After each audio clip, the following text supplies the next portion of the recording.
Olá, bom dia a todos, aos associados da ANAP, a todos que estão nos assistindo hoje. É uma honra poder estar aqui na Associação Nacional dos Hospitais Privados, a poder debater um tema que é muito palpitante, que é a questão da criação de um prontuário único do paciente, né? Nada mais fácil do que vencer a interoperabilidade do que ter operabilidade.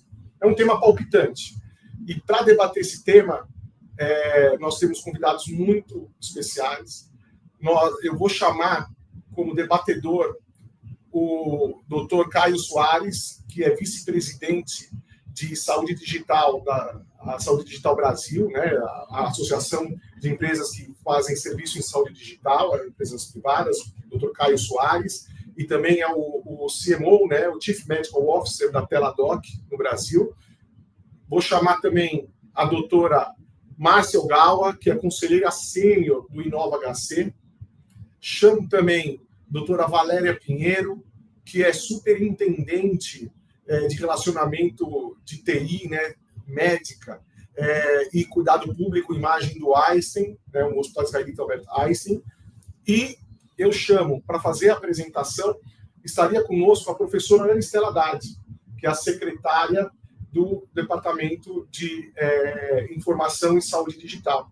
Porém, ela não pôde estar presente, mas estarão representando ela o Josélio Emar de Araújo Queiroz e o Elivan Silva Souza. Ambos são consultores, trabalham no CEGIS, DataSUS e no CEDIG. E eu quero dizer que eu tenho muito orgulho daquilo que é feito pelo nosso Ministério da Saúde, pelo CEDIG, o Super App de Saúde. Eu acompanho de perto, eu tive a oportunidade de, no início da criação do CEDIG, poder estar perto da professora Ana Estela Haddad. É um trabalho maravilhoso. E hoje o que é feito no CEDIG está sendo usado de exemplo para a implantação de saúde digital em outros países. Então, de antemão, eu dou parabéns a vocês que trabalham no CEDIG por tudo que têm feito. É um orgulho de ser brasileiro e ver o quanto vocês estão avançando nessa área.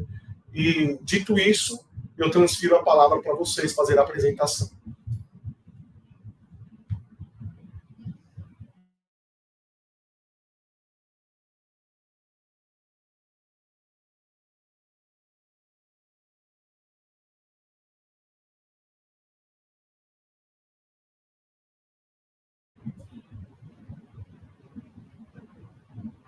Agora vamos passar a apresentação. Perfeito. Obrigado. Então, primeiro, bom dia a todas e todos. Em nome da nossa secretária Ana Estela Haddad, aqui da Secretaria de Informação e Saúde Digital, a gente quer muito agradecer a oportunidade da ANAP e parabenizar pelo encontro. Aqui conosco, nós estamos num grande time da CEDIG, representada aqui por nossa secretária adjunta, a Maria Aparecida, o diretor Paulo Celera e o diretor João Pedro, e também Robson e Elivan representando aqui o DataSUS. Bom, a gente vai subir a apresentação para conversar um pouquinho sobre os projetos que têm sido realizados no âmbito da CEDIG e no andamento aqui, no decorrer, a gente fica à total disposição para o debate.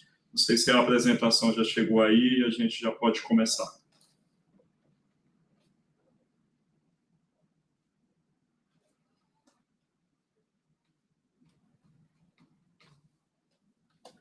Só aguardando a apresentação chegar. Do meu lado aqui, o Elivan Silva vai estar auxiliando aqui, conduzindo junto essa apresentação.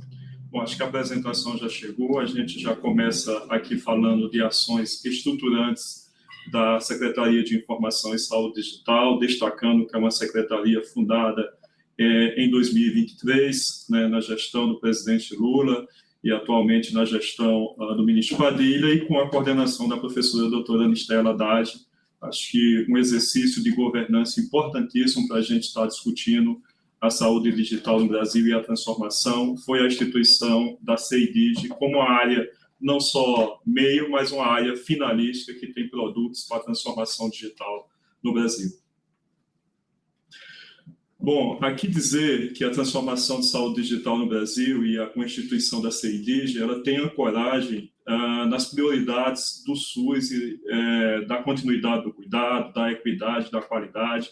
É uma fala da nossa secretária Anistela que não dá para a gente seguir com a transformação digital se não tiver equidade, se não chegar a todos e a todas. Então, a transformação digital no âmbito do SUS, ela passa pela ampliação do acesso à população, a serviços e ações de saúde, já foi destacado aqui pelo professor, o meu SUS digital como uma experiência extremamente exitosa, mas a integralidade e resolubilidade da atenção à saúde, claro, olhando para a continuidade do cuidado e, sobretudo, a uniformização dos dados na vertente de prontuários cada vez mais unificados. Pela primeira vez, o governo brasileiro ele investe recursos diretamente no ecossistema de saúde digital. Pode seguir? Aqui.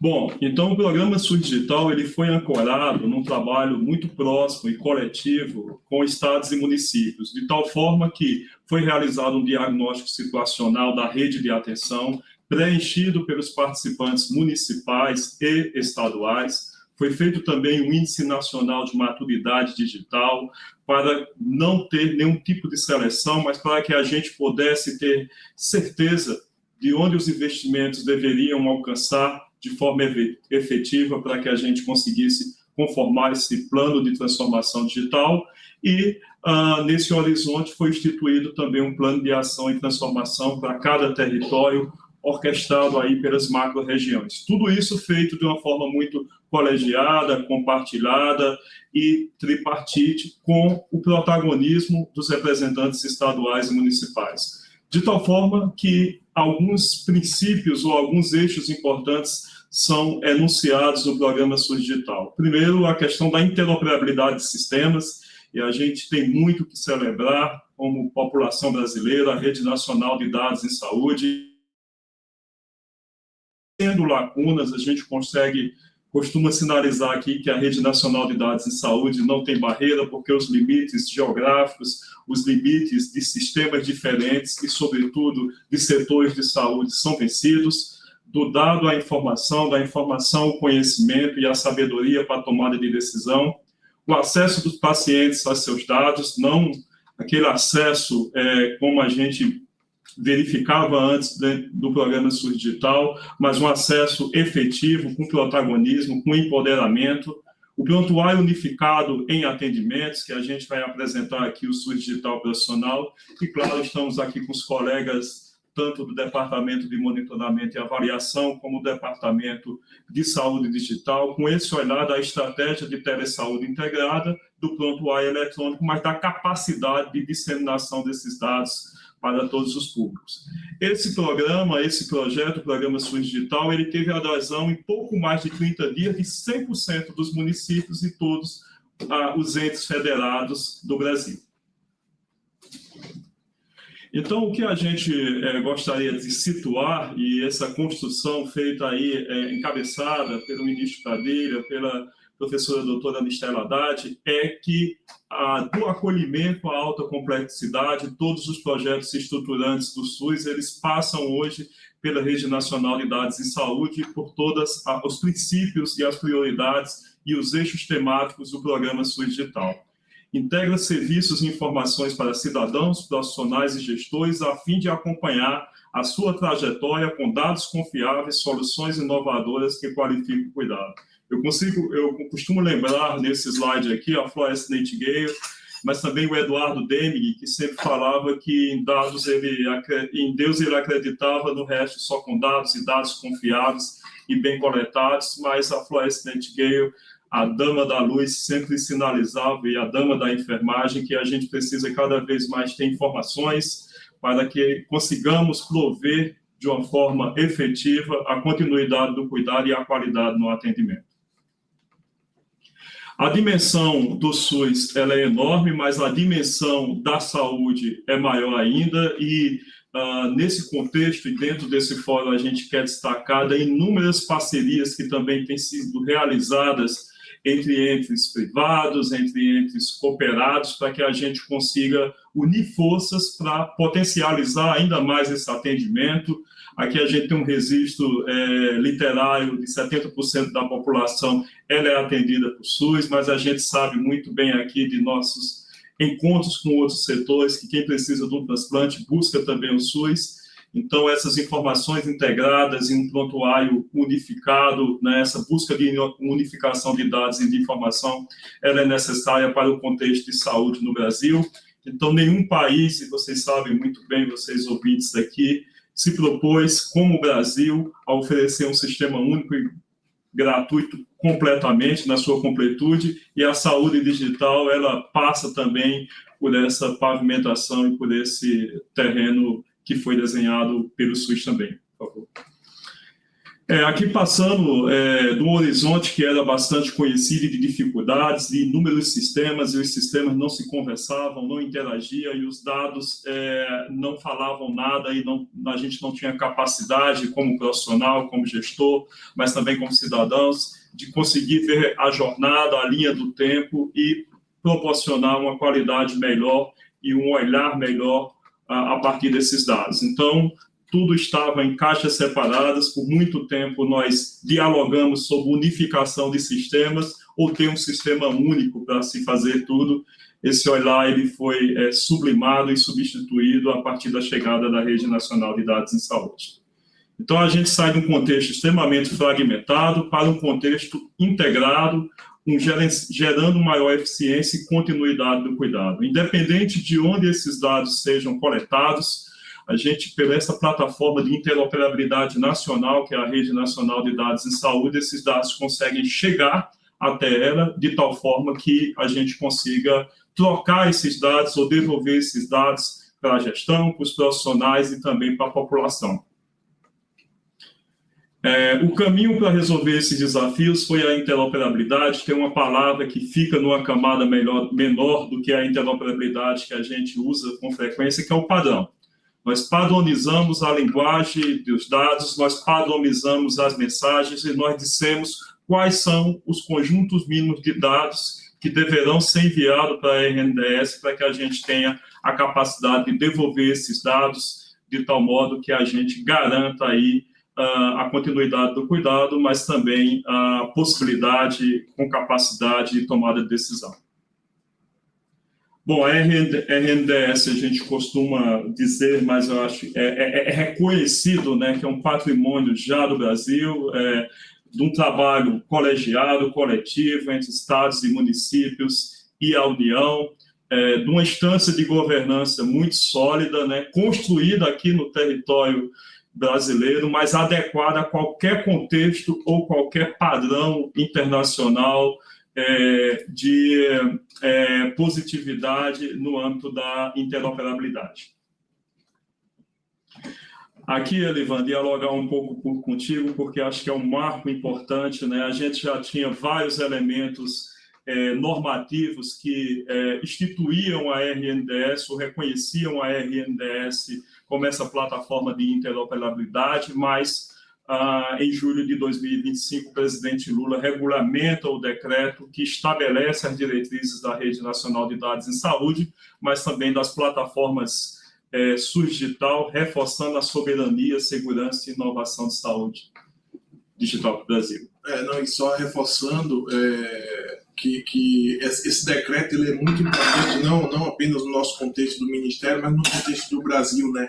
Ele reforça nossos princípios, principalmente de segurança. Segurança na saúde, a gente fala que não é um luxo, né? É uma necessidade de continuidade do cuidado, bem como a inovação em saúde digital, que a gente vai ver no decorrer da apresentação, que são premissas estabelecidas aqui pela nossa secretária, que a gente segue e que vai de encontro, imagino eu, a tudo que também vocês fazem. A gente já teve o prazer de conhecer muitos dos projetos que vocês executam e no decorrer da apresentação a gente pode ver que muitos deles são consonantes ao que a gente estabelece aqui, não apenas no decreto, mas como diretivas de trabalho dentro da CEDIG, tá? Junto com esse decreto, a gente também teve essa integração à infraestrutura nacional de dados, que foi uma premissa desse decreto, e em alguns aspectos a gente percebeu que a RNDS, por exemplo, estava mais avançada do que essa infraestrutura. Então, isso foi bastante importante, que ressalta esse papel que está sendo feito de inovação no país e de como a RNDS se posiciona, não apenas no Brasil, mas também no mundo, como a gente já tem alguns destaques em relação a isso. Perfeito, Elivan. Aqui destacar também, sabemos que está em curso um trabalho feito também colegiado, né, entre todos que fazem esse grande ecossistema de transformação digital, que é o projeto de lei que tem sido destacado e que certamente fortalecerá ainda mais a RNDS como essa plataforma oficial de interoperabilidade de dados para o Brasil. Bom, aqui destacar, né, que com o advento da RNDS, todas as redes de atenção, elas são unificadas, esses dados circulam numa grande rede, né, com segurança, com escalabilidade, com a possibilidade da gente a cada dia avançar, mas, sobretudo, com a importância de operacionalizar, e foi isso que o colega falou no início, todas as políticas públicas de saúde. À frente a gente vai dar destaque aqui para o Agora Tem Especialistas, mas reforçando a transição e continuidade do cuidado nos setores públicos, mas também nos setores privados. Destacar de uma forma muito rápida que essa mágica da interoperabilidade, ela nasce do padrão de dados. Independente de qual seja o sistema de informação, o modelo de informação orienta esse envio de dados à RNDS, a gente consegue conformar esses dados no modelo computacional, usando o padrão internacional FHIR, e desenvolver na RNDS a capacidade de receber esses dados, orientada por essa modelagem de qualquer lugar, de qualquer sistema, seja setor público, seja setor privado. Esses dados chegando à RNDS, a gente escala a etapa de disseminação para cidadãos, para profissionais, para gestores, e também um bloco direto em New Real Time de dados para a gestão estadual e, em breve, para municipal, pelo projeto de federalização da RNDS. Aqui destacar, né, um videozinho curto para mostrar como essa engrenagem é realizada, onde tem integrado ali, entenda-se, qualquer sistema de saúde, né, ou qualquer sistema de informação de saúde, capaz de integrar todos os mecanismos de aceitação ou rejeição, eles são extremamente mapeados e de uma forma muito ágil no item 3 e no item 4 e no 5, eles são disponibilizados para as plataformas Sui Digital e New Real Time para a federalização. Esse dado corre pelo Data Lake, enriquecendo com as bases de dados do próprio Ministério e são disponibilizados na tabela de enriquecimento do DataSUS para que seja consumido por API, pelo Sui Digital Gestor, mas também por todas as instâncias do belíssimo trabalho que tem sido feito pelo DEMAS nos painéis de disseminação ao público.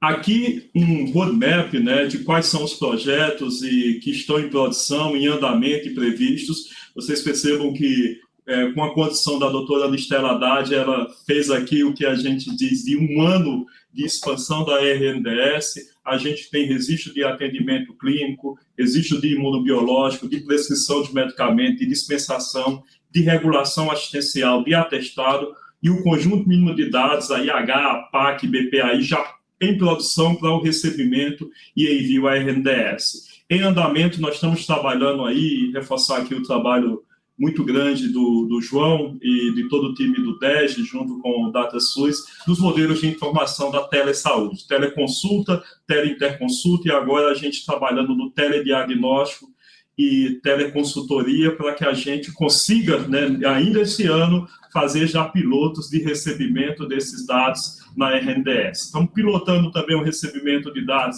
de sumário de alta e sumário de alta obstétrico. Aqui fazer um convite, né, às instituições e os hospitais privados que desejarem pilotar e enviar esses dados para a gente está à total disposição. E projetos importantíssimos, como a assinatura eletrônica, né, uma assinatura não de um PDF, mas uma assinatura do registro do FAI, um registro qualificado, o IPS, que agora, novamente, nos deu a oportunidade de celebrar o Brasil nessa vanguarda de interoperabilização com prontuários de outros países, a questão de terminologia, guia de implementação, tudo isso está com projetos estruturantes da Rede Nacional de Dados em Saúde, mas também de todo o programa Sui Digital que está em curso. Aqui a gente quis ver da dimensão da Rede Nacional de Dados em Saúde, e a gente tem atualizado esses slides a cada dia, e a cada dia cresce muito os dados, destacar que são mais de 3,1 bilhões de dados, mas com a possibilidade de avançar ainda muito mais. A gente estima que esse crescimento possa ser 5 vezes maior até 2026, destacando que começamos a receber a carga da ANS, a carga X, de saúde suplementar, já temos dados na Rede Nacional de Dados em Saúde, iniciando pelos anos de 2025. Sumário de alta obstétrico, como a gente sinalizou, será também um avanço importante, os dados de telesaúde, mas destacar o novo REL dentro de uma parceria também público-privada que foi estabelecida, que a gente sai de 2 exames laboratoriais, que era Covid e Monkeypox, para agora a possibilidade de mais de 217 agravos da gente conseguir incorporar. Em breve, toda a carga do GAL estará na RNDS também. Em breve também os dados de autorização de procedimento de alto custo da APAC, como também de internação hospitalares, já vão subir. Entendam que para subir não é um banco de dados, e a gente tem que refutar que a RNDS seja isso. Para subir tem toda uma orquestração pelos modelos e uma capacidade também de interoperar. E a cada dia nós estamos aqui trabalhando junto com os municípios, com estados e estabelecimentos de saúde, para que a gente consiga dar o suporte necessário para que a RNDS tenha cada vez mais o potencial de realizar essa transformação digital. Aqui a gente saiu de um processo fragmentado para a continuidade do cuidado, onde de fato é uma linha do tempo do cidadão, independente de onde ele foi atendido, por que ele foi cuidado. Já entrando nas camadas de disseminação e reforçando aqui, agradecendo o reconhecimento do colega que falou há pouco, né? A plataforma SUS Digital, são 3 plataformas. O meu SUS Digital, uma plataforma feita para os cidadãos, o SUS Digital Profissional e também o SUS Digital Gestor. O meu SUS Digital ele já perpassa mais de 65 milhões de downloads, 40 milhões de usuários ativos, sobretudo nos últimos meses, com a crescente de novas funcionalidades. Ele é o número 1 em aplicativos gratuitos da categoria de saúde, e não reconhecemos, a partir das nossas buscas, nenhum aplicativo no mundo de saúde com essa capacidade, com esse tipo de engajamento. O propósito é que a gente transforme o meu SUS Digital na plataforma do cotidiano das pessoas, com todas as informações de saúde advindas da RNDS, mas com um grande hall de mini aplicativos e de informações aí para que as pessoas consigam também ter ciência e estar cuidando cada vez mais da sua saúde. Pode passar. Aqui a gente quer destacar alguns componentes, mas, sobretudo, agora na vertente do Agora Tem Especialista, essa comunicação direta com as pessoas, sinalizando em que estágio está seu atendimento, seu agendamento, e, quando atendido, gerando a possibilidade da pessoa estar também avaliando o atendimento, destacar também a caderneta da criança, que foi um aplicativo, dignidade menstrual, e vários outros aplicativos que estão dados. Agora, aqui na vertente do Distrito Federal, o agendamento online começa a ser utilizado pelas unidades básicas de saúde, tendo como a ferramenta de operacionalização o meu SUS Digital. SUS Digital Profissional, e aqui a gente começa a dialogar muito próximo à pauta que tem sido dada. A gente não sinaliza que é o único prontuário, mas é uma unificação dos dados que estão na Rede Nacional de Dados em Saúde, com a capacidade da gente fazer essa integração com qualquer prontuário, público ou privado, e fornecer para o profissional de saúde todo o histórico clínico que está na RNDS. Pode passar? Vou fazer só uma demonstração, tem um videozinho, acho que se rodar o mouse aí a gente vai conseguir clicar. Mas esse... Opa, vai voltar aqui um pouquinho. Não, tá bom.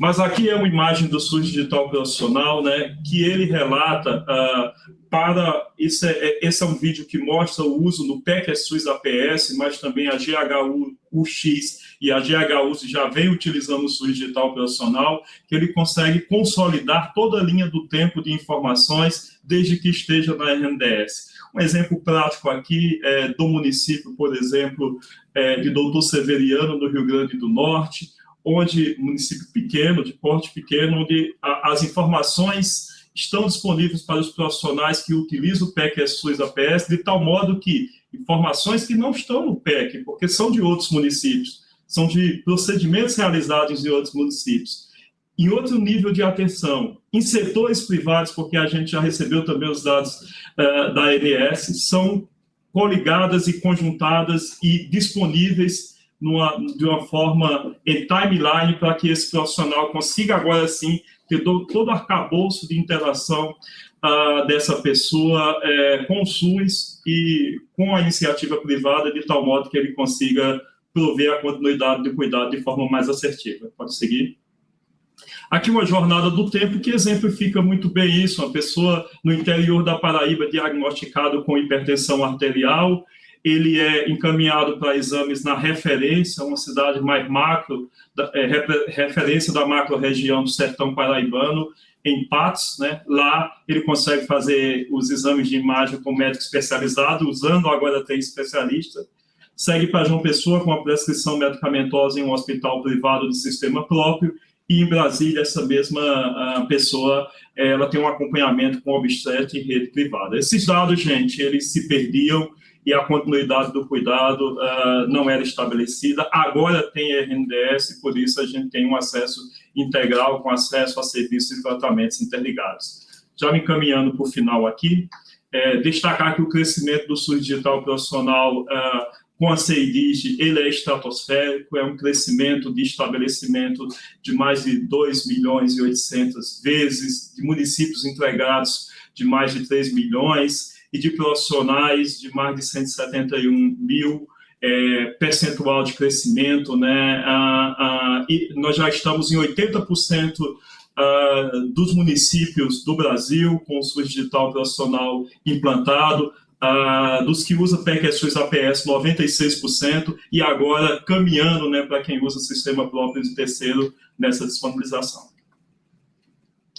Agora, em dezembro, a gente lança o SUS Digital Gestor, interface que, além dos indicadores que estão postos, né, e completando aí todo o trabalho belíssimo que tem sido feito pelos painéis do DEMAS, a gente tem a lista de espera identificada de regulação assistencial.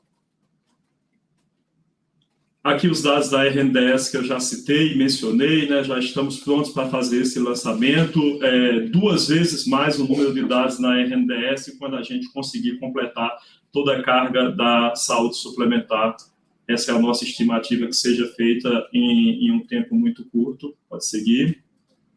Aqui, relatar da importância desses dados e com eles, como a gente pode fazer inteligência preditiva, né, a resposta à Covid, vigilância de contextos de arbovirose ou qualquer outra inteligência preditiva, tendo esses dados consolidados na sua integralidade. Destacar o Agora Tem Especialista, eu sinalizo muito que agora tem especialista, porque agora tem também o programa SUS Digital, conectando o cuidado especializado em todo o país. Agora mesmo nós estamos já coletando as informações das carretas de saúde ou de qualquer outro prestador terceiro, o CMD coleta, um novo sistema, e esses dados sendo enviados diretamente para a RNDS, de tal modo que a gente consegue interligar desde a atenção primária, passando pela regulação assistencial, até a produção dos serviços, com esses dados agora interligados na Rede Nacional de Dados em Saúde. Destacando aqui o papel da telesaúde, como é a importância, como todo o trabalho que tem sido feito na telesaúde, da expansão, ela dialoga também com a Rede Nacional de Dados em Saúde, com esses prontuários realizados na telesaúde, também enviando esses dados do fluxo otimizado e pensando aí na vertente da modalidade de telesaúde integrada ao SUS digital, padronizada, com informações estratégicas, mas, sobretudo, otimizando e reduzindo as filas de espera. Aqui um desenho que mostra também todo o trabalho que a gente tem feito no âmbito da assistência farmacêutica, interagindo tanto os dados de prescrição e dispensação eletrônica, como também a questão dos estoques, mas tudo transitando ali para a Rede Nacional de Dados em Saúde, um painel de monitoramento e também, obviamente, no âmbito da judicialização, toda essa engrenagem, a RNDS a serviço de dar essas respostas. Por fim, aqui já chegando à federalização da RNDS, uma entrega histórica, né, prevista na lei de SUS, da devolutiva desses dados em tempo real para estados e municípios. Aqui um retrato que nós iniciamos um estado piloto, com 8 estados pilotos da federalização, e agora iniciamos uma nova fase, incluindo todos os outros estados, de tal modo que não somente esses dados são disponibilizados, mas que todo um trabalho é feito passando por domínios como institucional, informática e informação, de governança e de comunicação, para que possamos qualificar ainda mais os estados no uso dos dados da RNDS. Essa foto aqui representa vários representantes de todos os estados do Brasil, aqui no Distrito Federal, na agenda que nós fizemos de introdução dessa nova fase da federalização da RNDS. Dados sendo disponibilizados em tempo real para a continuidade do cuidado, mas para a tomada de decisão em saúde. Bom, a RNDS possibilita tudo isso. Aqui a gente resiste a uma fala da doutora Anistela, mas políticas públicas baseadas em dados concretos e confiáveis, respostas ágeis e eficientes, inovação e pesquisa, como um grande hub de dados de inovação e proporcionando, claro, uma telesaúde efetiva, né, e também uma disponibilização e disseminação de dados na sua integralidade de forma confiável. Fechamos aqui a apresentação com a fala do presidente Lula, que ele coloca que nós temos que criar uma estrutura para que todos os dados estejam compilados e à disposição da sociedade brasileira, e juntos, a sociedade brasileira, o Ministério da Saúde, estados e municípios, e também aí com a participação da iniciativa privada, estamos cada vez mais fortalecendo esse ecossistema de transformação de saúde digital no Brasil. Muito obrigado, a gente fica à disposição.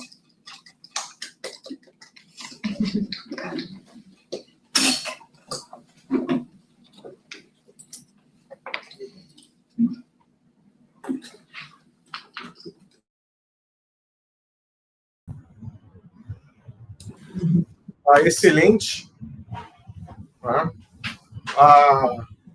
Sem dúvida nenhuma, é uma apresentação palpitante. Eu gosto, quando eu estou discutindo projetos do governo brasileiro, do Ministério da Saúde, eu faço uma observação, porque como eu já estive do lado de lá, já fiz projetos PROAD e outras coisas em outra instituição, e aí você só entende o que é Brasil depois que você faz projetos pelo Brasil, porque quem nunca fez projeto pelo Brasil não entende o que é o Brasil, né? Porque uma coisa é você ser ministro da saúde da Alemanha. A Alemanha é o Pará, né? O Brasil é um país continental e só tem ideia da dimensão que é o nosso país, das dificuldades, os desafios que a geografia nos impõe quando a gente vive a implantação de um projeto. Mas o que tem sido feito e conquistado é algo muito interessante.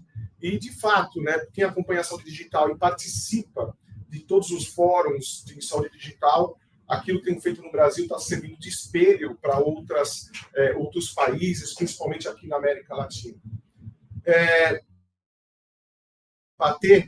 Né? Eu vou convidar, então, os debatedores que foram apresentados, eu peço para eles subirem aqui para a apresentação, e vou seguir uma ordem. Eu chamei primeiro o Caio, mas eu acho que nós temos que ser elegantes e darmos primeiro a palavra para uma mulher. E eu gostaria que estivesse a Márcia, chamar a Márcia Ogawa, que é conselheira sênior do Inova HC. Ela é formada pela Escola Politécnica, engenheira, nada melhor do que uma engenheira que entende de software, poder falar desse desafio que é criar uma plataforma única de comunicação, não para um país, para um continente. Então, Márcia, por favor, faça a sua pergunta.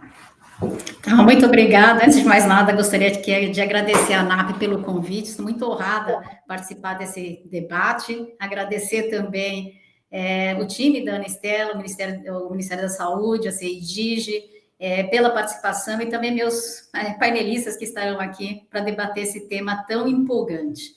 Antes de começar, gostaria realmente de parabenizar a apresentação da CEIDIGE, sempre brilhante, Eu sou aqui uma entusiasta, comemorando os avanços do meu SUS digital, da plataforma da RNDS. Eu tenho aprendido muito com o time aí, o José, o Elivan, sobre os avanços dessas iniciativas digitais do governo. Então, eu gostaria de iniciar um pouco a minha fala, desafiando um pouco, como a gente tem um público bastante eclético, né? Eu gostaria de falar um pouco sobre as diferenças entre prontuário unificado e interoperabilidade.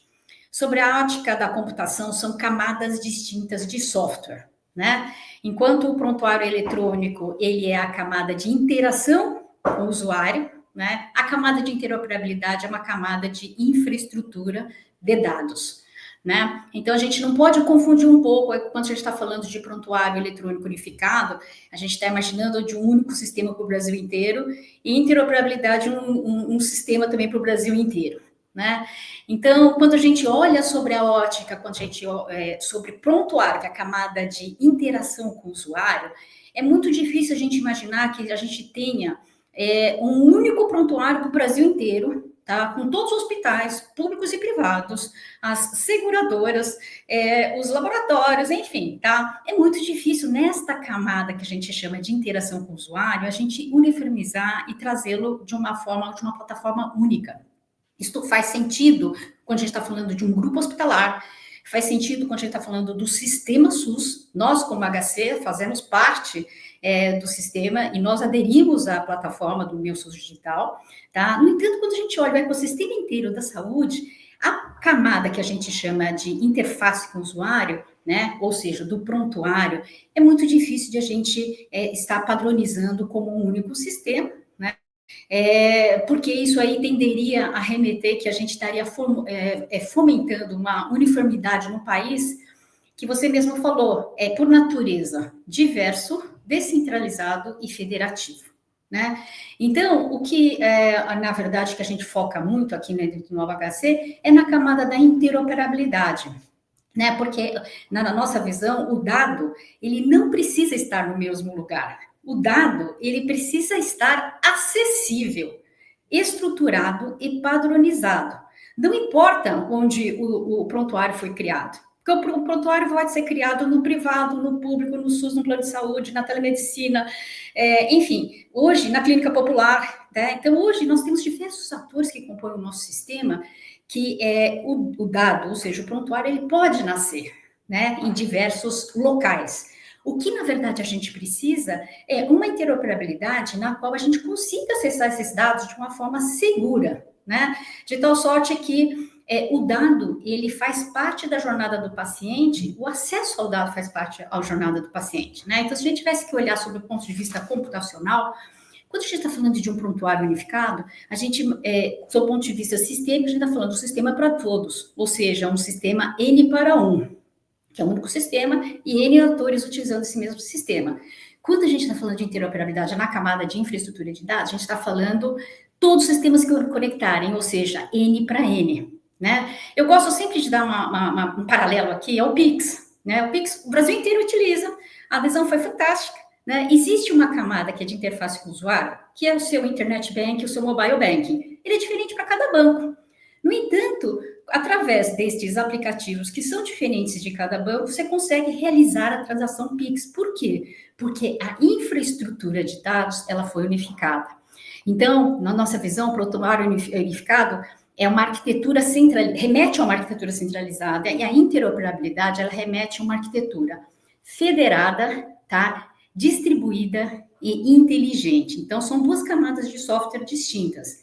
E eu fico muito feliz pela visão do pessoal do Ministério da Saúde, na figura da CEDIG, dessa visão de ter construído já a RNDS com essa camada de interoperabilidade que o Elivan acabou de apresentar. Ela é uma camada que ela tem que ser realmente um padrão para o nosso país. É muito visionário esse projeto da CEDIG, né? Agora, qual que é o desafio? O desafio é que todas essas entidades públicas e privadas, de diferentes naturezas, né, ela possa aderir a esses padrões, e também é necessário incentivo. Agora que eu estou colocando aqui o chapéu da ANAP, os hospitais privados, tá? é importante esses incentivos, né? E foi dentro deste contexto que nós criamos, tá, o projeto dentro do Novo HC, junto ao setor privado, para que a gente pudesse obter incentivos também para que as empresas privadas, os hospitais privados também possam aderir, né?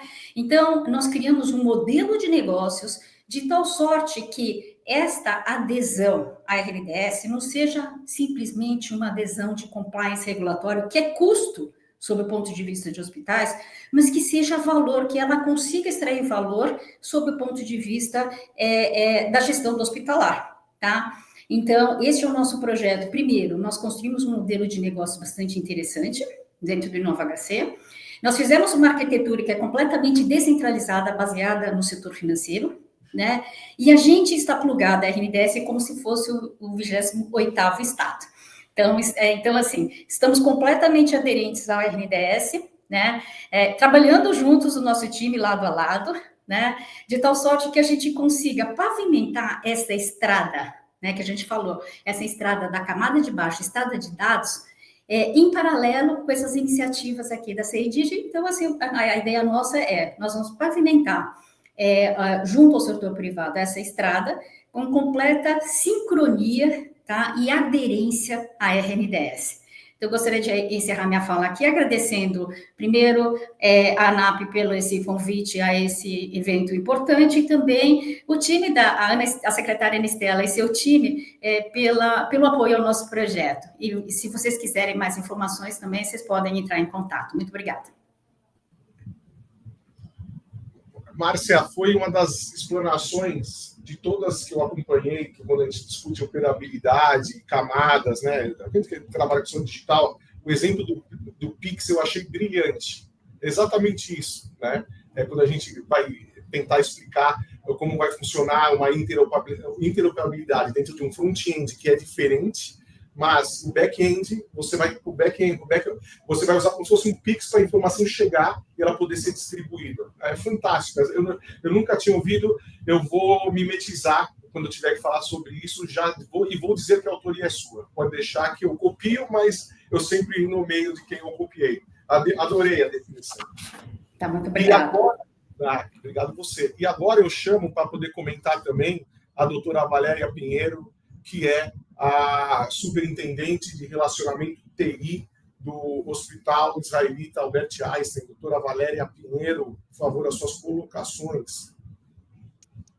Bom dia a todos. Gostaria de agradecer o convite para participar de tão importante fórum, falando de interoperabilidade das iniciativas do Ministério da Saúde e da Secretaria de Saúde Digital que estão sendo implementadas. Gostaria de parabenizar essas iniciativas e dizer que entendemos do ponto de vista do privado as dificuldades que estão sendo superadas de uma forma tão otimizada pelo Ministério da Saúde, porque não é fácil. Todos já falaram aqui da questão da federalização, como é difícil você padronizar o mesmo prontuário eletrônico, a mesma entrada de dados, com diferentes prontuários eletrônicos, e aí eu estou falando não só do cuidado privado, do cuidado público, mas também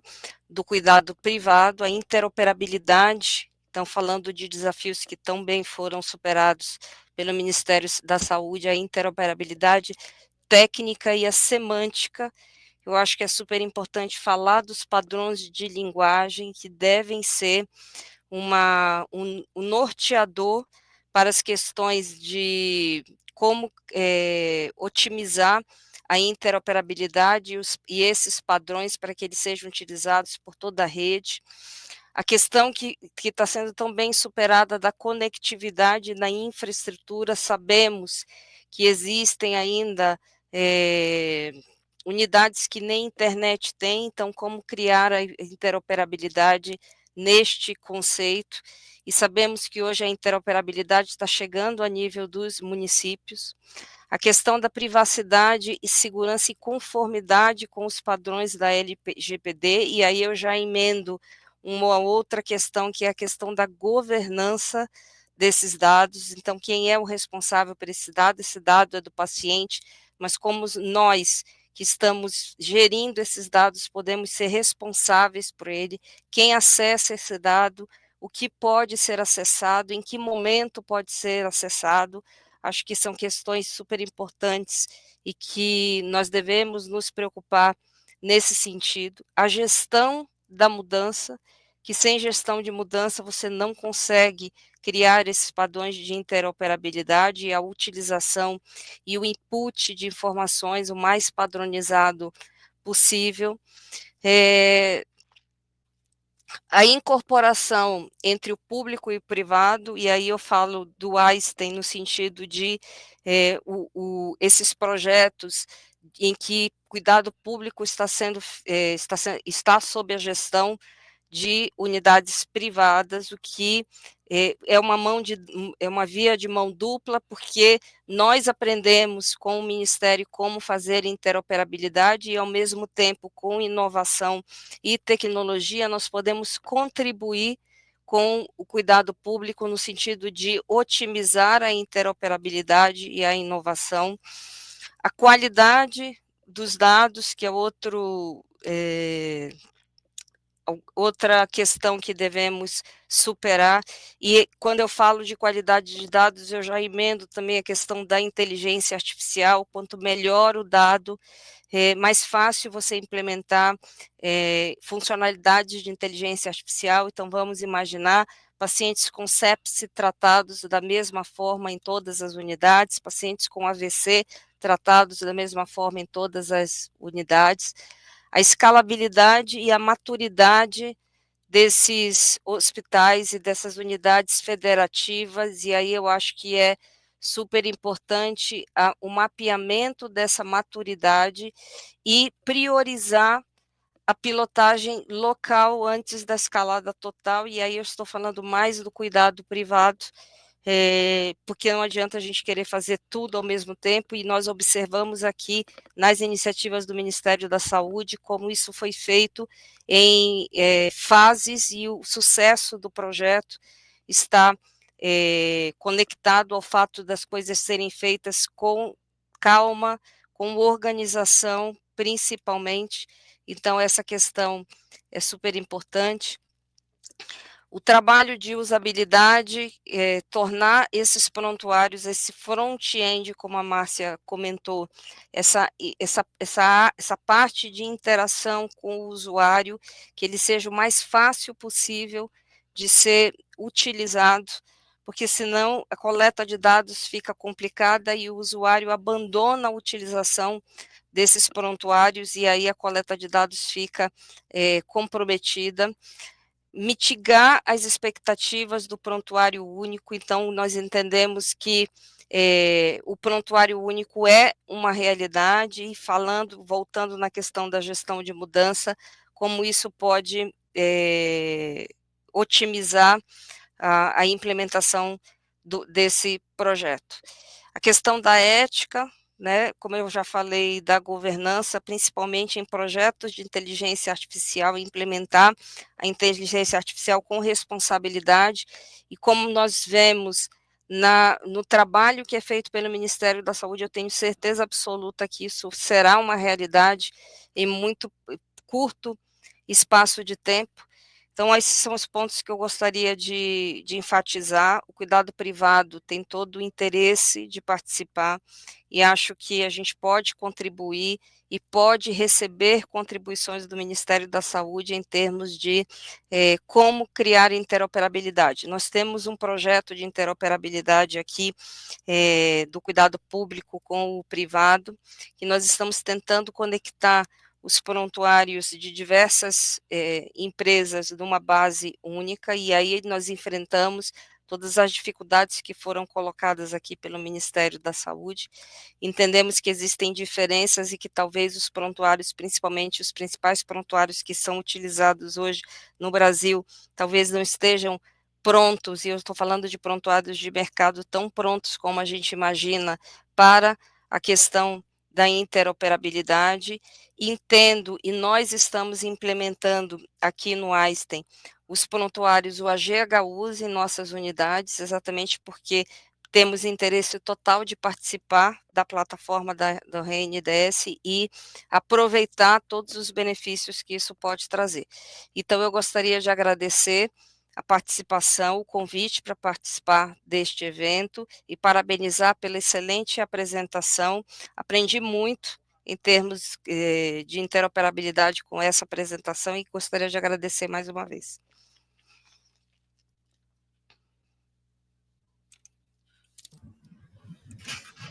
Excelente fala, né, Valéria? O desafio, eu estava outro dia fazendo um levantamento, tem mais de 260 empresas de prontuário eletrônico no Brasil.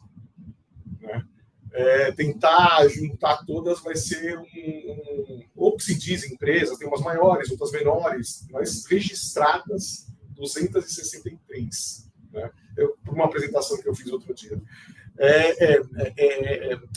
É interessante, é um desafio, mas, como diria a Kennedy, né, nós escolhemos ir para a Lua não é porque é fácil, é porque é difícil. Então, por isso que a gente foi para a Lua. Então, eu acho que a RNDS é o caminho para a gente chegar na Lua, da unificação dos prontuários, e como você bem disse, eu acho que a vontade de todas as instituições e querer fazer parte é o ponto de partida. Né? E agora, para a gente ter o último debatedor, antes da gente abrir para as dúvidas do público, eu trago o Dr. Caio, que é meu amigo pessoal, amigo de família, né? Temos as famílias amigas, e o Dr. Caio ele é presidente, CMO, né, da Teladoc, e também vice-presidente da Saúde Digital Brasil. Dr. Caio. Bom dia, Eduardo. Muito obrigado pelas palavras. Obrigado à ANAP pela realização do evento. Acho que são debates como esse que fazem a gente avançar, não só no entendimento, mas no alinhamento dos nossos objetivos. Também agradecer e parabenizar, agradecer pelo trabalho que está sendo feito e parabenizar a CEDIG pela apresentação que foi feita agora há pouco. É uma entidade que ganhou notoriedade e respeito do setor como um todo pela seriedade, pela profundidade e pela incansável luta pelos objetivos de um sistema único de saúde mais eficiente, mais transparente, que gera muita confiança. Parabenizar também a apresentação da Márcia e da Valéria. Muito obrigado pela generosidade em compartilhar tantas coisas, tantas informações importantes. Acho que o Cordioli matou a charada. Assim, a Márcia conseguiu traduzir de uma forma simples algo que é tão complexo, e para quem não é, eu não sou um especialista em tecnologia, trabalho com isso, mas não sou um grande especialista, então ajuda muito a gente a entender essas diferenciações que foram feitas. Parabéns e obrigado. Eu acho que, já entrando no tema, que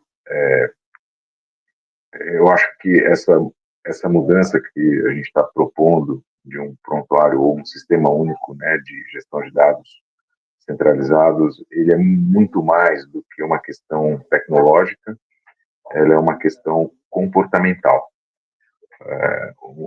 Uma mudança que implica governança, que implica compliance, que implica gestão responsável e segura dos dados, e que precisa de incentivos e de confiança. Ela tem muitos benefícios, então poderia começar aqui a enumerar alguns deles, né?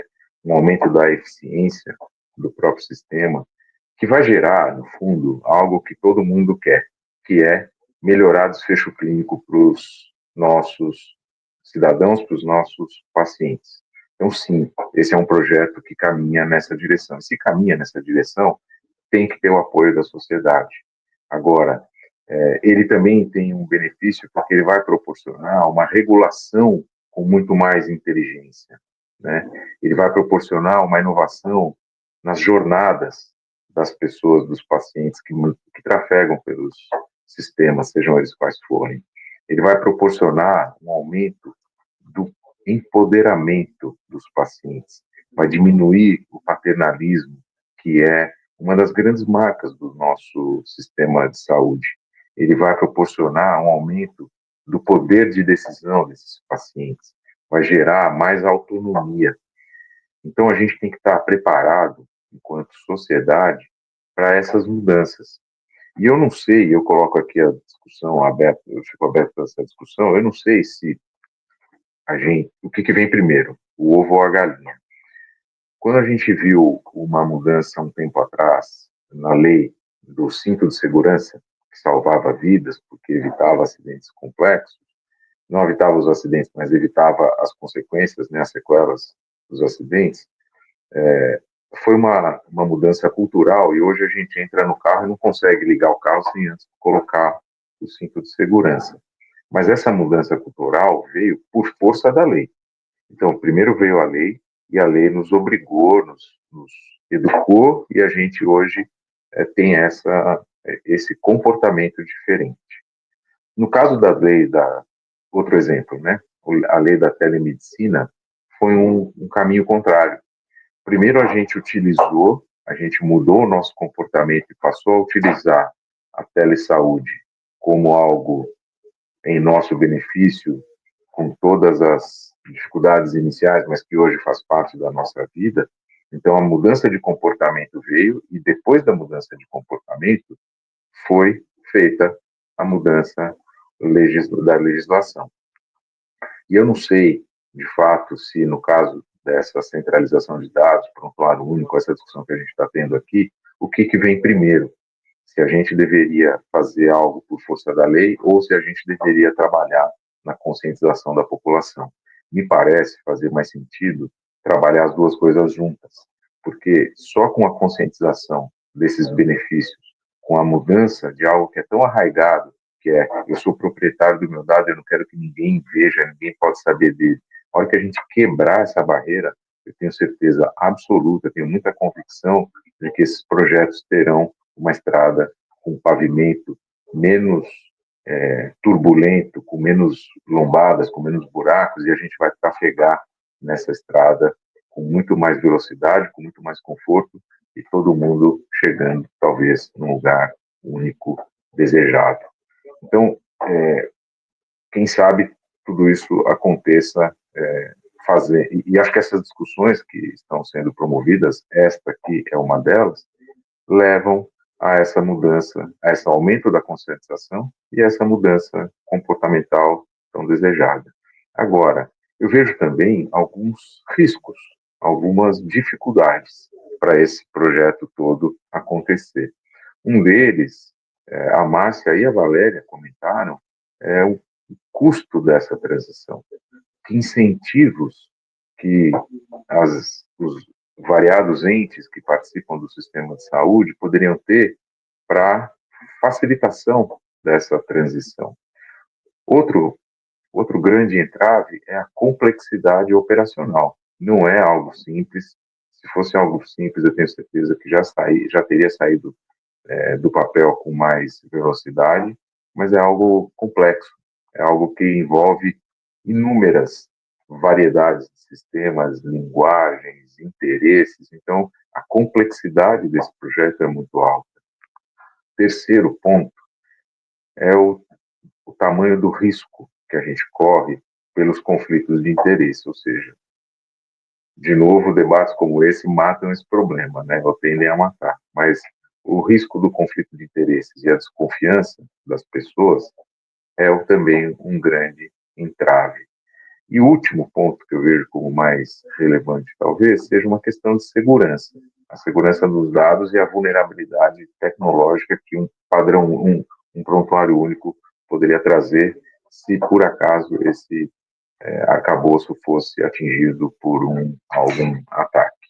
Então, acho que são todos riscos que podem ser mitigados com todos os cuidados e todo o arcabouço de segurança de dados que está sendo implementado, mas que precisa ser, talvez, mais bem difundido e divulgado para que gere esse ambiente de confiança. Eu repito, né, gerar esse ambiente de confiança vai proporcionar um aumento exponencial da velocidade de implementação.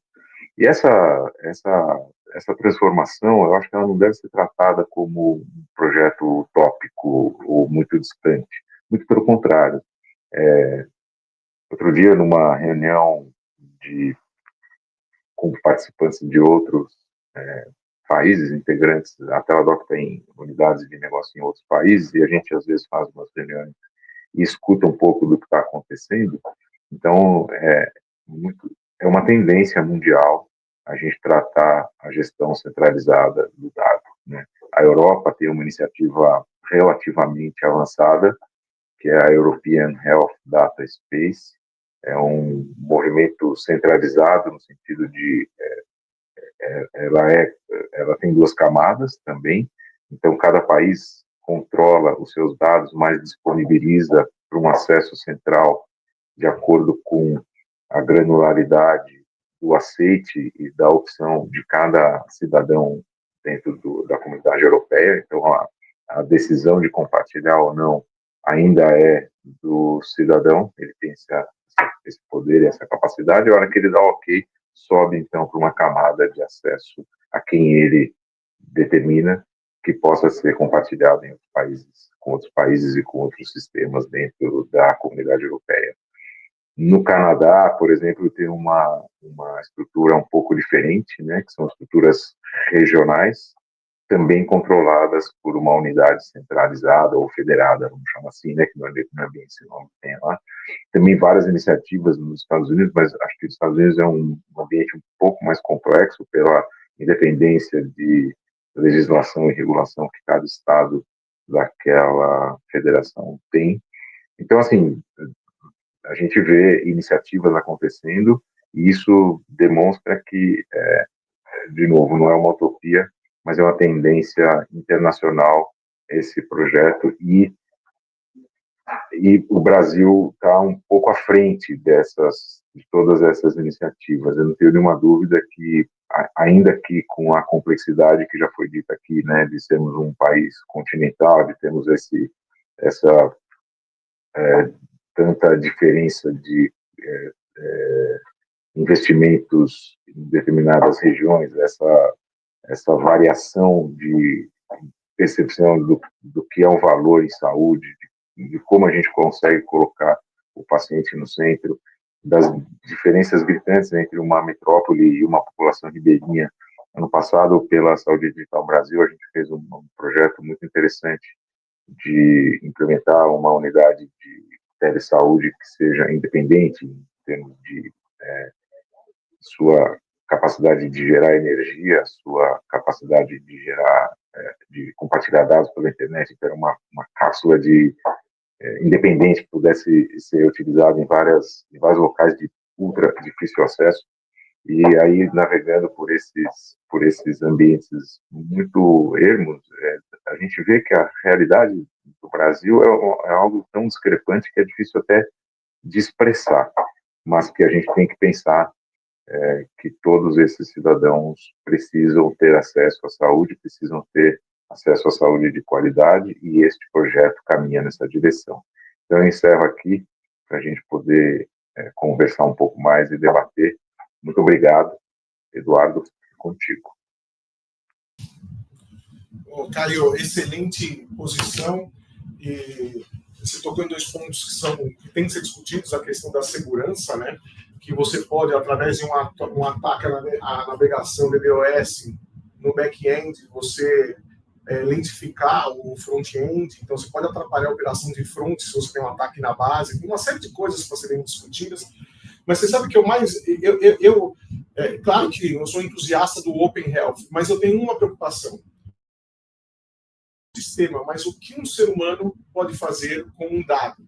Porque nessa questão de medicina baseada em valor, ou contratualização baseada em valor, é você ter desassistência em pacientes de alto risco, sabendo que você pode ser penalizado por um desfecho ruim de saúde, né? Então, pacientes que têm mais risco, que pode ter mais complicações, você não querer assistir porque você pode ser penalizado por um desfecho que não é. E aí você toma a decisão antes da assistência ou não, porque você pode conhecer o risco antes. Então, eu acho que isso tem que vir acompanhado de toda uma legislação que iniba esse tipo de atitude. E agora eu acho que eu chamo todos de volta ao palco para que a gente possa debater dúvidas que foram colocadas no chat com os representantes do Ministério, né, de Saúde, os outros debatedores. Temos questões bem interessantes aqui. Tem uma pergunta que eu acho que o pessoal da CEDIG pode colocar para a gente. No âmbito do plano de transformação digital do SUS, está prevista a integração de laboratórios privados aos sistemas públicos de saúde?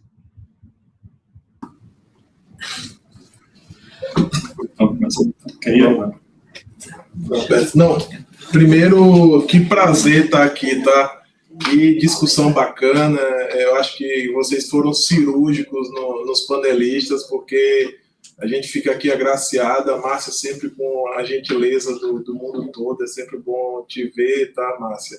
E avisar também que a secretária já conseguiu chegar aqui para participar conosco.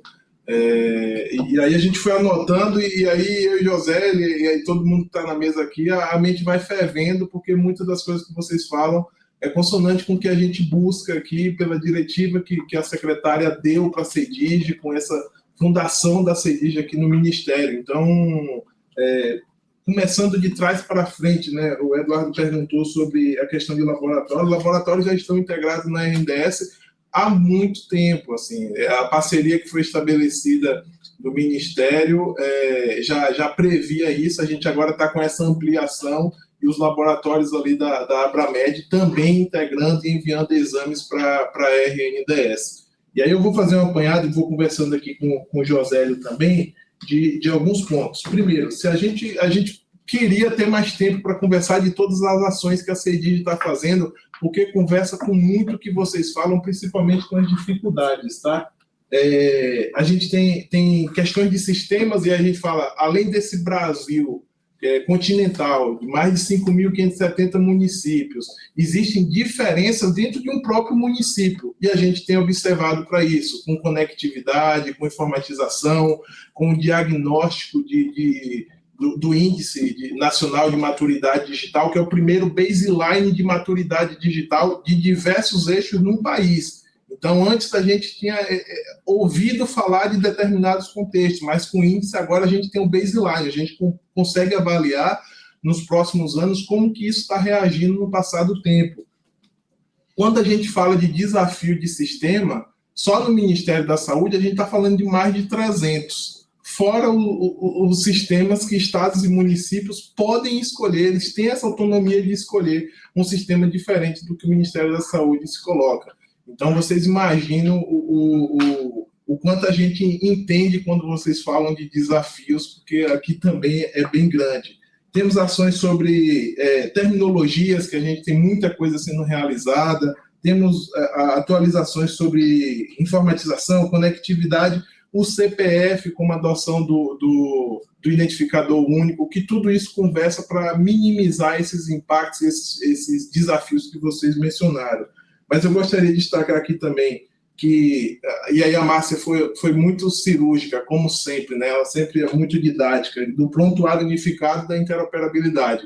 Gosto muito desse exemplo, Márcia, e eu vejo muito a interoperabilidade como um caminho para o prontuário único, que é o valor a essas informações, né? Essa é uma premissa que a gente segue. Não adianta ter o caminho, ter a interoperabilidade, se a gente não atribui valor. Isso é expressado no avanço que o José já bem apresentou, que teve na CEDIG, nas plataformas. Ou seja, as plataformas, por exemplo, o Meu SUS Digital, ele tinha uma função de emitir um PDF de vacina.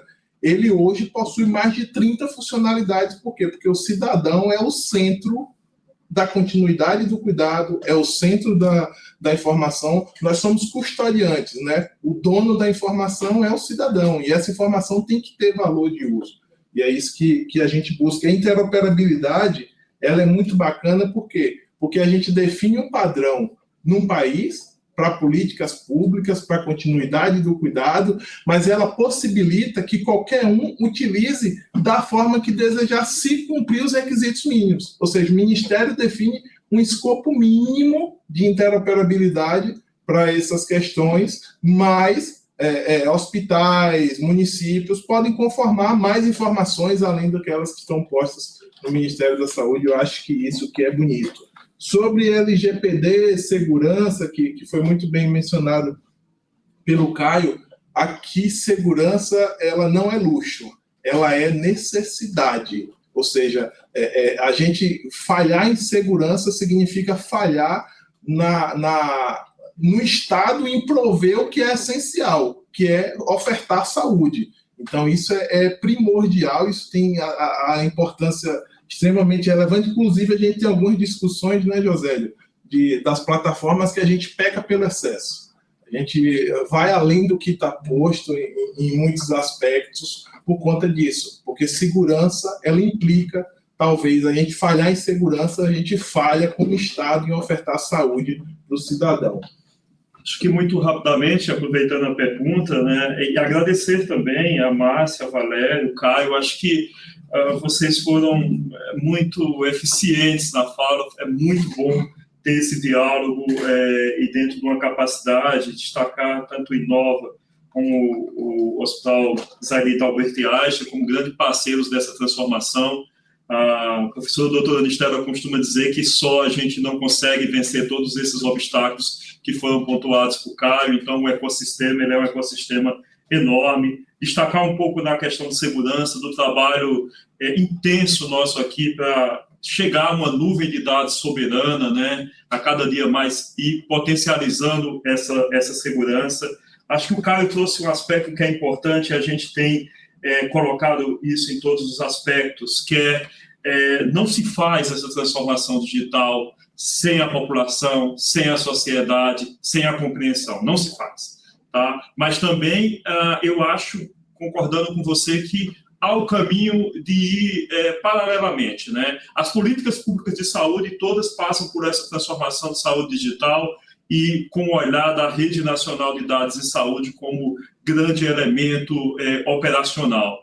E, de certa forma, a gente caminha também desses espaços ricos como esse, conscientizando a população no geral sobre o uso, gestores, profissionais de saúde e os cidadãos com o uso e como essa transformação tem que ser feita de uma forma crítica, uma construção da inteligência e do conhecimento crítico, não só um engajamento por si só. Então, queria agradecer muito esse espaço para colocar esses dois itens aqui.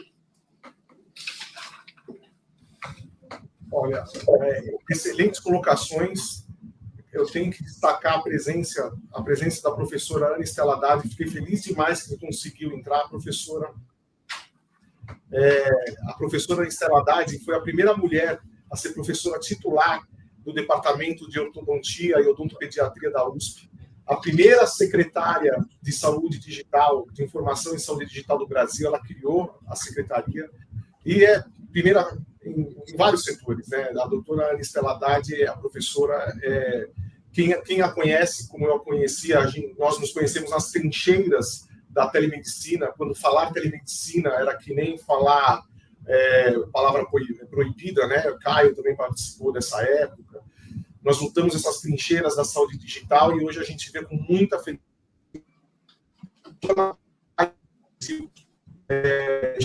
saúde digital, muito graças ao seu esforço pessoal. Então, em nome da ANAP e também em meu nome, eu quero agradecer muito o esforço que a senhora fez para estar presente aqui conosco hoje. Muito obrigado, viu, professora?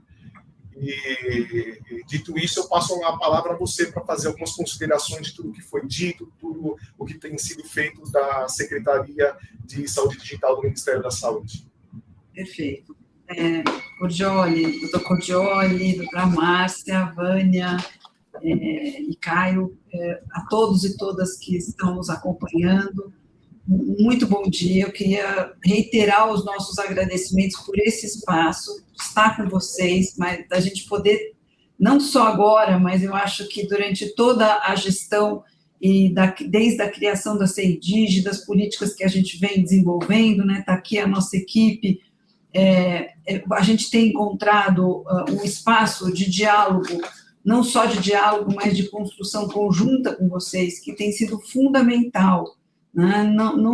Ninguém faz nada sozinho, muito menos em saúde digital, né? A saúde digital, ela é um espaço que precisa desse diálogo, dessa concertação, de todas as experiências que às vezes vêm da saúde, mas que vêm de outras áreas.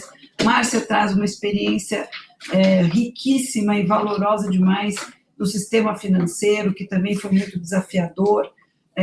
O Inova HC também tem nos apoiado, emprestado esse espaço, assim como a ANAP, como o Saúde Digital Brasil e o próprio Hospital Albert Einstein. Então, no mais, assim, agradecê-los pela oportunidade, né, da gente estar aí sempre conversando, atualizando os últimos avanços que a gente vem construindo e que vem certamente fazendo juntos, né.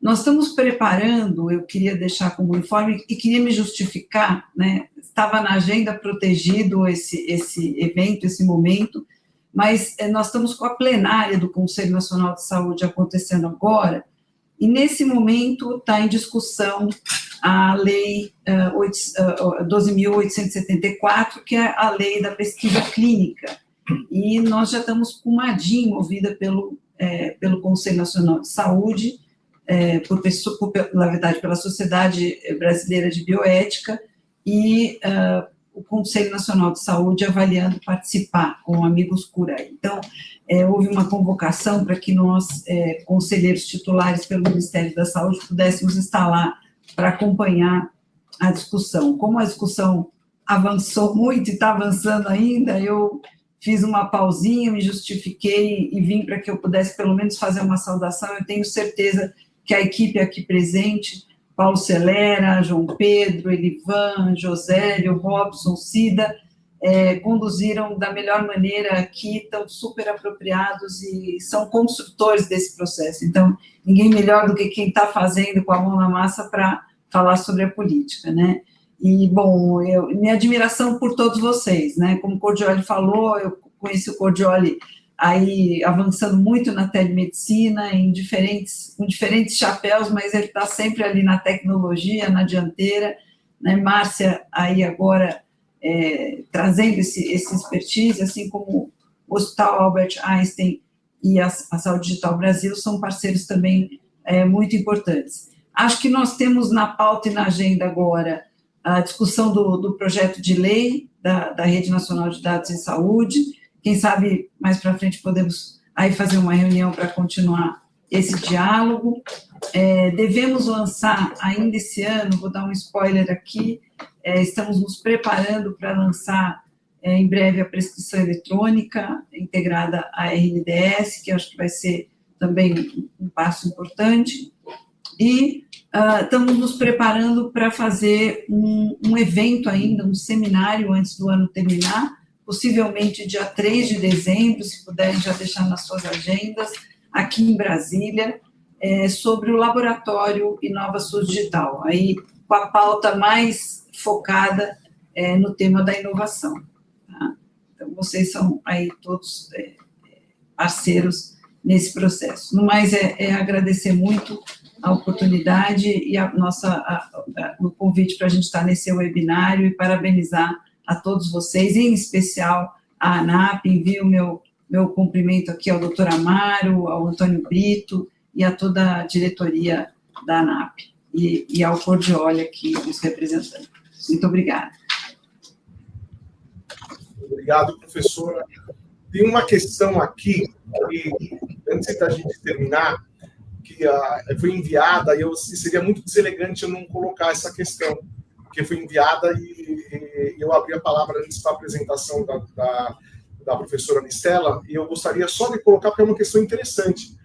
Parte desses dados, respeitando a LGPD, poderia ser armazenada em um banco de dados como o BigQuery, por exemplo?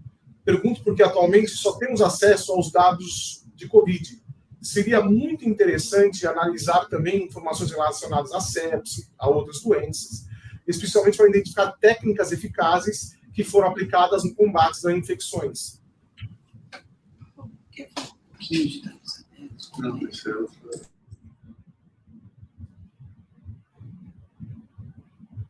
Essa é a colocação, e eu queria saber de vocês da CEDIG se existe um plano para que além dos dados do Covid, né, que foi perguntado aqui, se dados relativos a outras infecções, por exemplo, estejam presentes, visíveis, para que as pessoas possam estudar e ver não só estratégias eficazes, mas também questões epidemiológicas. Perfeito. Não, com certeza, a gente tem discutido e estamos com algumas parcerias com o próprio SIDAX. Então, de um lado, a importância da gente ter uma regulamentação para que a gente possa ter o uso secundário de dados para pesquisa. E aí, em muitas pesquisas, você precisa do dado identificado, como o SIDAX hoje já faz.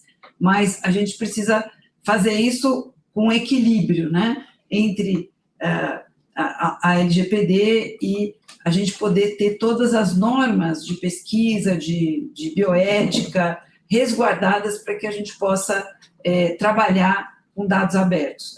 Ao mesmo tempo, a gente também atende a uma diretriz de governo de dados abertos, uma política de dados abertos, né? E aí eu vou daqui a pouquinho passar para o Paulo Celera para ele comentar também outras possibilidades que a gente tem hoje, que já estão disponíveis, né? E hoje, então, os dados identificados, eles são importantes tanto para que a gente possa fazer vigilância epidemiológica, vigilância em saúde, quanto para que a gente possa avançar em pesquisa epidemiológica e pesquisas em geral, que muitas vezes precisam de dados identificados. E aí, a gente está aprendendo um pouco com um caminho que já foi trilhado pelo SIDAX e buscando, e alguns outros centros de pesquisa, e buscando aqui como é que a gente pode estabelecer normas e também criar o ambiente necessário para isso, em termos de infraestrutura, que também é muito importante. Estamos também estudando modelos de outros países, então a gente tem uma cooperação de longa data com a Dinamarca. Estudando um pouco o modelo da Dinamarca, foi possível perceber, assim, eles são um país muito menor, mas mais maduro em termos digitais, e eles têm normas bastante rigorosas para o uso de dados identificados para pesquisa, e normas que, assim, você não pode, você presta contas durante todo o processo de desenvolvimento da pesquisa, durante todo o ciclo de uso de dados, e não pode fugir nem um pouquinho do script que está dado, né? Então, a gente, só para citar o exemplo de que é uma coisa que nós não estamos sensíveis à questão, sabemos que precisamos avançar nisso, mas ainda não conseguimos fechar uma proposta que nos dê toda a segurança e maturidade necessária para que a gente possa abrir isso em caráter restrito. Paulo, se você quiser completar. Bom dia a todos também, Paulo Celera aqui do Demas. É o que a doutora Estela acabou de comentar, né? O dado identificado, de fato, a gente ainda não está disponibilizando, né? Apesar que temos feito linkage, várias áreas do Ministério aqui fazem linkages a pedido, né, de comitês de pesquisadores e aprovação em comitê de pesquisas. O que nós temos investido bastante é na abertura de dados abertos anonimizados, né? Então, o portal de dados abertos, a gente passou, quando nós chegamos aqui no Ministério, de 27 conjuntos de dados abertos, já temos mais de 70 e vamos chegar a mais de 100 no final do ano. Estamos também ampliando a capacidade tecnológica do Tabnet, né, migrando a plataforma para Python e com um banco de dados DuckDB, para dar mais capacidade de processamento e de cruzamento de informações. Então, a gente está investindo muito nessas outras possibilidades de dados anonimizados. Mas, de fato, o dado identificado para fazer grandes cruzamentos, né, de vários detalhes aí que são importantes para a pesquisa, nós estamos amadurecendo isso com muito cuidado.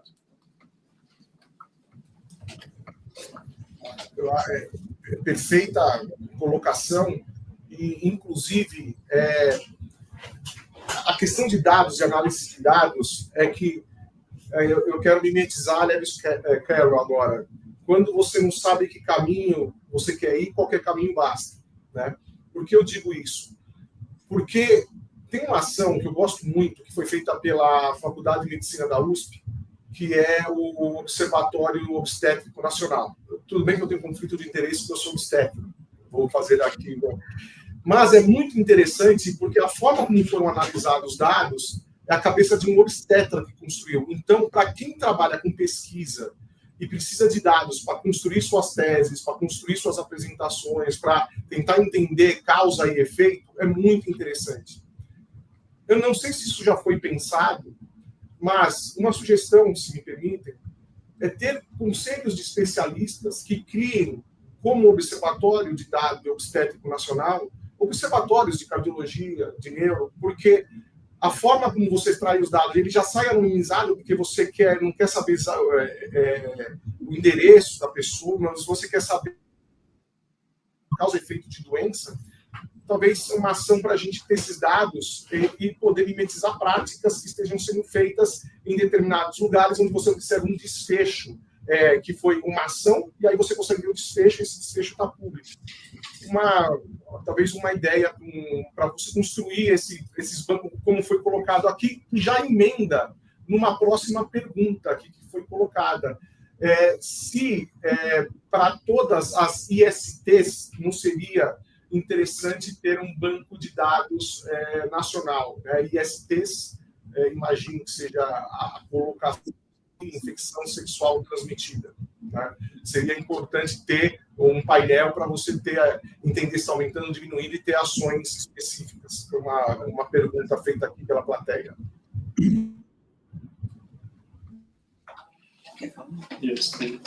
Começa. Então, a Secretaria de Vigilância em Saúde e Ambiente, ela, agora nessa gestão, inaugurou vários painéis de informação. Eu posso estar correndo aqui no engano, mas eu acredito que já tem essa informação disponibilizada em forma de painéis, né, pela Vigilância em Saúde aqui do Ministério da Saúde. Não significa que nós não tenhamos que melhorar, talvez, né, a visualização ou o conjunto de dados que estão sendo mostrados de forma anonimizada nesses painéis. Mas a vigilância aqui no Ministério tem, de fato, já há muitos anos, uma tradição, né, de fazer essa disponibilização de informações justamente pela importância da vigilância epidemiológica aí no cenário brasileiro. E só complementando, tá, Eduardo, desse caminho que você menciona, um desses projetos que a secretária já mencionou com o SIDAX, prevê também na RNDS essa transformação para o modelo comum de dados, que conversa muito com isso que você está falando. Independente do desfecho, da especialidade de quem deseja aquela informação, os modelos de informação do paciente, de desfecho, de exposições, todos padronizados, independente da fonte da informação, de onde veio o dado. Então, facilita para qualquer especialidade clínica, ou seja, o modelo é comum. Então, a gente tem pensado nisso e a expectativa é que, logo em breve, a gente tenha esses anúncios aí que atendem muito. Tá? Tem um aspecto, professor Eduardo, que é interessante. A gente não sabe quem foi a pessoa que fez a pergunta, se um pesquisador, alguém que atua na gestão estadual ou municipal, quer destacar o projeto da federalização da RNDS. Como nós relatamos aqui pelo slide, 8 estados inicialmente, agora todos os estados estão tendo ou absorvendo informações e conhecimento de tal modo que possam estar utilizando esses dados da RNDS em tempo real. Claro que isso com controle de segurança, né, muito grande e todo o alinhamento necessário. Mas esses dados que muitas vezes era devolvido para os estados e municípios num tempo bem maior, agora eles chegam em new real time com essa capacidade, como a professora doutora Anistela sinalizou, de já fazer análises e atuar aí no âmbito da vigilância. Isso é uma conquista muito grande que eu gostaria de destacar. Só complementando a minha informação anterior, estou confirmando aqui, tá? Painel de indicadores epidemiológicos, tá? SBSA tem também um hall de painéis de IST, tá bom? Ótimo. Para quem perguntou, o dado já está disponível, né? E já existe esse dado disponível para consulta. Eu passo agora a palavra para uma rodada final, antes das palavras finais da secretária. Eu começo com a doutora Márcia. Por favor, Márcia, suas palavras finais. Bom, minhas palavras finais acho que seriam a interoperabilidade para nós aqui do Inova HC e de nossos parceiros é muito importante para o país nesse momento. Ela vai ajudar a endereçar vários problemas, tanto da saúde pública quanto da privada. né? Então, eu acho que essa é a mensagem principal que eu gostaria de dar e agradecer a participação, o apoio também contínuo da ANAP em nosso projeto e o apoio da CEDIG também ao nosso projeto, que é basicamente uma estradinha e um piloto que a gente está construindo de uma forma bastante inovadora para se conectar à RNDS. Muito obrigada pelo convite, muito obrigada pela oportunidade. Muito obrigado, doutora Márcia. Eu adorei a ideia de explicar pelo Pix. Adorei, viu? Parabéns. E Valéria, doutora Valéria, com você. Acho que é uma honra ter as informações do que virá, do que está por vir, né, em relação à interoperabilidade e os projetos do Ministério da Saúde. É uma honra estar na mesma mesa com a doutora Ana Estela Haddad, que tem capitaneado com seu time, todas essas iniciativas. Dizer que o cuidado privado tem todo o interesse de participar dessas iniciativas e que queremos entender cada vez mais como esse projeto evolui e absorver essas iniciativas aqui no privado e também contribuir com o Ministério da Saúde com eventuais iniciativas que nós tenhamos aqui. Queria agradecer mais uma vez à ANAP, Cordioli, a você, agradecer os participantes aqui do painel e parabenizar mais uma vez. Obrigado. Obrigado, Valéria. Doutor Caio. Obrigado, Cordioli, Valéria, Márcia, CEDIG, secretária Ana Estela. Essa última discussão, é rápido aqui, mas essa última discussão sobre um painel com indicadores, ela é muito importante, ela é ultra relevante e ela traz um benefício adicional que é a visão dos dados pode mudar, usar os dados para mudar os comportamentos. Isso vai facilitar a pavimentação dessa estrada. A saúde digital, eu falo agora em nome com chapéu, né, da Saúde Digital Brasil. A gente no dia 29 de novembro próximo vai lançar o primeiro painel de indicadores em telesaúde. Então, o convite fica aberto, quem quiser participar, acessar, utilizar esses dados, e eu coloco a Saúde Digital Brasil à disposição também da CEDIG e do InovaHC e de outras iniciativas que possam ter, para a gente juntar forças e poder caminhar nessa direção da transformação digital que vai, no fundo, impactar a vida de cada um dos cidadãos brasileiros. Muito obrigado, parabéns, ANAP, pela realização do evento. Agora, eu passo a palavra à secretária, a professora, doutora Ana Estela Haddad. Por favor, professora. Muito obrigada, doutor Cordioli. Eu queria também agradecer muito, parabenizar aqui e dizer da satisfação de estar com esses painelistas aí super importantes e todas as contribuições que foram trazidas. Agradecer aqui a nossa equipe também, ao doutor Cordioli pela mediação, parabenizar a ANAP, agradecer por esse espaço e, Márcia, com toda razão, interoperabilidade é fundamental e, Valéria, não sem segregar público e privado, a gente precisa do todo mesmo. Parabéns, Caio, que vocês vão lançar o painel de telesaúde, temos todo o interesse, sim, de acompanhar, conhecer, compartilhar, então, é muito bom, seguimos juntos e que essa conversa possa continuar, né? Muito obrigada, um ótimo resto de semana, parabéns a todos. Tchau, tchau. Tchau.